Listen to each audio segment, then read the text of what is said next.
So if you're new to the retro camcorder world and you're looking to get your first retro camcorder and you're looking for something cheap and reliable, then look no further than a 20 to 25 year old VHS-C camcorder. And you just might find one of them at your local thrift store, somewhere on the back shelf.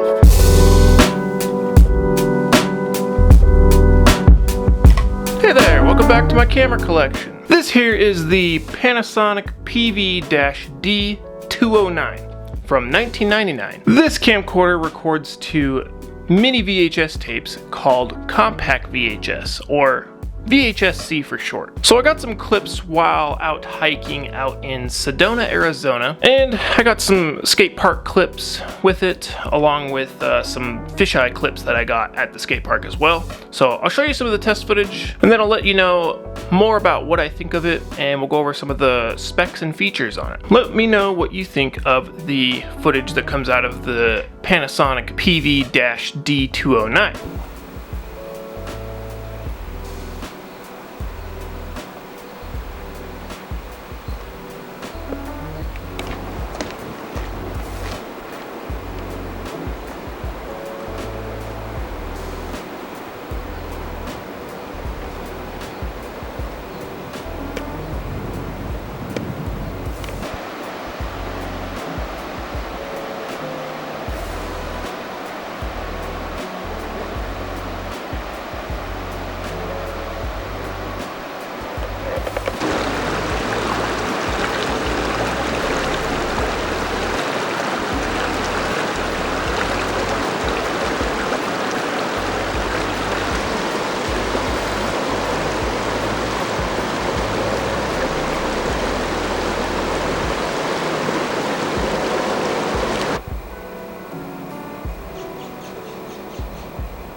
So I originally wanted to try this out with a fisheye. The lens threads on the front are a 49mm, and what you do is you can take off this little plastic ring here. A lot of times camcorders have that plastic ring, but they're non-removable. But this one is, and it's kind of like a little sun hood. And you can unthread it, take it off, and then that's where the threads are. And they're a 49mm. I put a 37mm fisheye on it.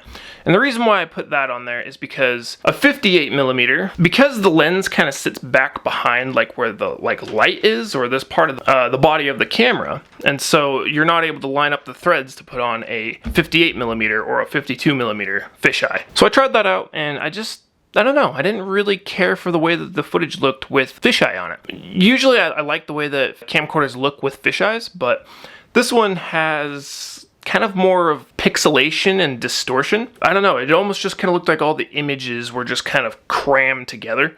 Not images, but everything in the image was like just really small, so it made the image look kind of terrible, in my opinion. I don't know. Along with that, I didn't zoom in far enough with the fisheye, which is really weird because the viewfinder, when you're looking through it and you zoom in to where you think you should have it, if you want like the nice like vignette here on the outside, it looks like it's, you know, lined up how I wanted it, but the viewfinder is kind of cropped in a little bit. There's actually like edges of the video that you don't actually see while recording looking through the viewfinder.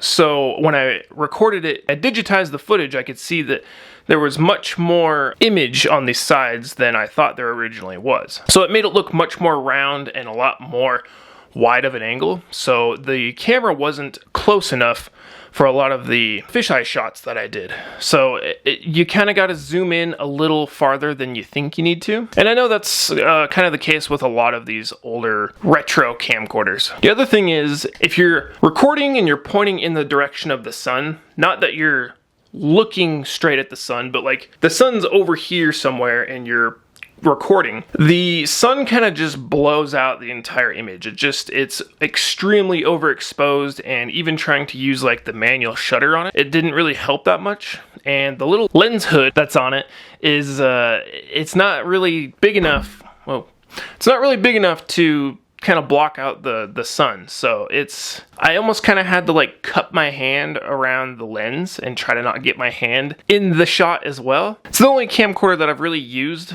that's like a VHS-C or a VHS camcorder that has been really affected by bright light like that. But I mean, all around, like the colors were really, really good in this. I enjoyed the color and just the way that the image looked. I just didn't like the way that it looked with the fisheye, which is kind of rare for me. So that's just a little bit of opinions that I have on it and kind of my experience with it. And so coming back to the fact of I wanted to do this video filming skateboarding, I don't think this little camera would do very good for filming skateboarding. It's just the image just isn't good enough in my opinion for filming skateboarding. But I mean, if that's something that you're looking for, you want more of a distorted look for your videos, then by all means this will be great for you, but it's just not really what I was expecting and looking for. So this camcorder does have a auto lens cover. So when you go to turn the camera on and put it in record mode, the lens hood actually pops open. That way when you have it in your bag and you have it turned off, it's not moving around getting scratched or anything like that. But if you have it in the off position or in VCR position, playback, it will stay closed. So it only opens when you go into record mode. So there's a lot of camcorders that are like that, and I just kind of find it nice that they actually implement that in there. And some of them open when you turn the camera on, and some of them you have to manually open as well. But I like that having the built-in lens cover for it. That way you don't have to take it off and then it's dangling down here and stuff. It's inside the camera. So I enjoy that. But that lens cover does hide the f1.6 aperture lens on it. It does perform a whopping 26x optical zoom on it, which is pretty freaking high for an optical zoom in my opinion. But if that's not enough for you, you can also do a 150 times digital zoom, which I don't recommend using the whole thing, but using a little bit of that if you need to definitely won't distort the image too bad. But in my opinion, I think the 26x optical zoom is perfect. I don't even think you really need to use digital zoom with this little guy. Anytime that I used it, I don't even think I even used the entire 26x zoom, to be honest. It's great that it has such a high optical zoom on it. The lens focal length is a 3.8 millimeter to a 98.8 millimeter. Now, you do get a little light here, and the light does work, as you can see. And you have 3 different modes for it. There's a little switch here up on top, and you can choose to have it off, on, or put it in auto mode. So auto mode will automatically make the light turn on by itself if the camera thinks that the environment is too dark.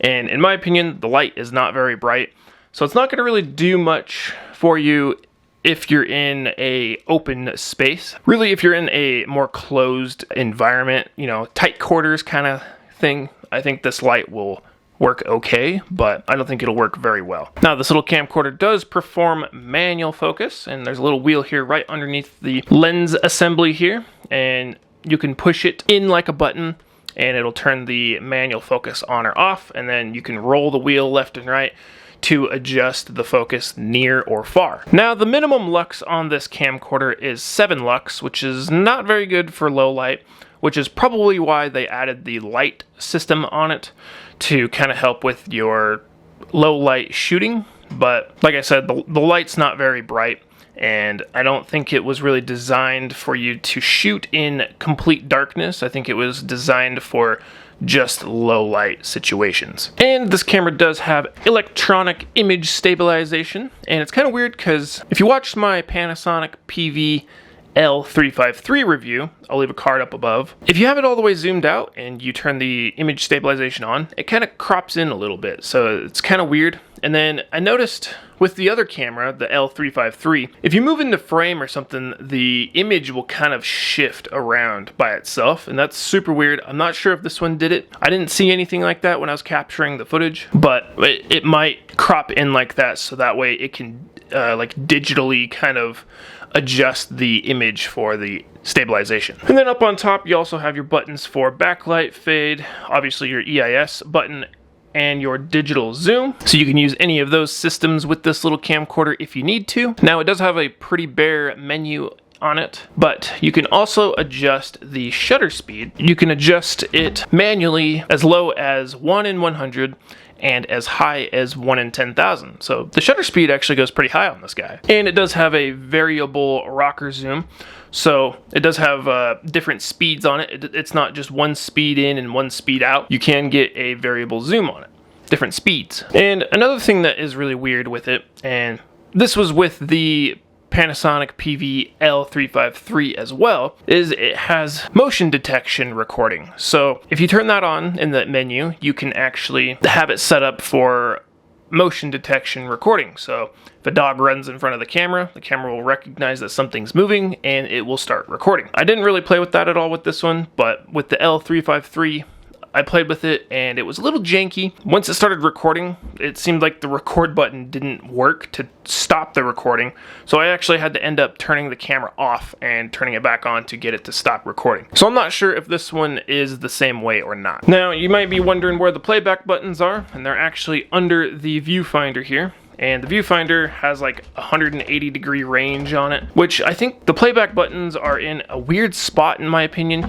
Since they're underneath the viewfinder, if you want to review your clip that you filmed, or a few of them, it's kind of awkward because you have to have the viewfinder straight up and down like this, and then kind of get your thumb under there. You just can't see what playback buttons you're pushing until you look at it, and then you can push it and see what you're doing. So it's just awkward that it has it underneath, and I think that they set this camera up really to either hook up to your TV and watch your clips back, or take your tape out and put it in one of those VHS converter things, and you can put the whole thing in your VCR and watch your tapes. I think that's why they designed the viewfinder and playback buttons the way they did.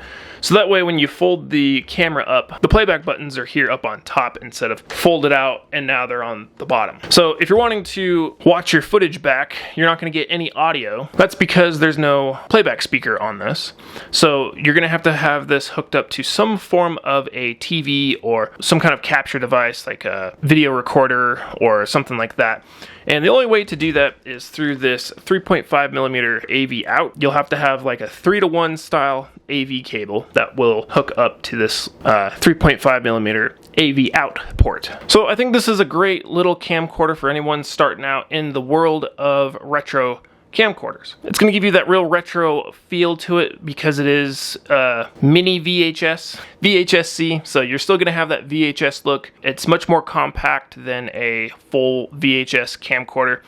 And in my opinion, I think VHS-C camcorders from, I would say like 1997 up to like 2003, all of those camcorders are like extremely reliable. Anything from Panasonic to JVC to Quasar. Quasar is pretty much just copy and paste of Panasonic camcorders, but it's going to be fairly reliable for you. I generally don't have many issues with late 90s, early 2000s VHS-C camcorders. The batteries and chargers are pretty easy to find on eBay and Amazon, along with still being able to find VHS-C tapes that are unused and still in the package. For batteries and chargers, I recommend using Wasabi or Castor. I usually go with Castor just because both of those companies are the same quality. I just think that Castor is a little bit more affordable or a little bit cheaper. So if you have one of these cameras for yourself, I will leave batteries, tapes, chargers in the description, along with video recorders that will capture your footage for you, along with all of the accessories you would need to be able to run like a fisheye on this if you want to film skateboarding and stuff. So that will include the 49 to 37 millimeter step down ring, along with a 37 millimeter Valedge fisheye, and any other kind of accessories that I think will help improve the performance of this little camera. If you want to buy this camera for yourself, it will be up on my eBay store as of recording this video. Buying any of my camcorders from my eBay store will be supporting the channel, and you can always check back on my eBay store for many other cameras that I plan to sell. If you want to join the little community of camcorder collectors that I have over on Discord, I'll leave a link in the description for my Discord server. And I have a couple questions before we go. What do you think of the Panasonic PV-D209? What's your favorite VHS-C camcorder? And let me know what camera you would like to see next on this channel. So with all that being said, thank you for watching this video. If you enjoyed it, make sure you leave a like, and if you enjoy the content, make sure you subscribe, because we talk about old school retro camcorders almost on a weekly basis. And on that note, we'll see you in the next video. Have a good one.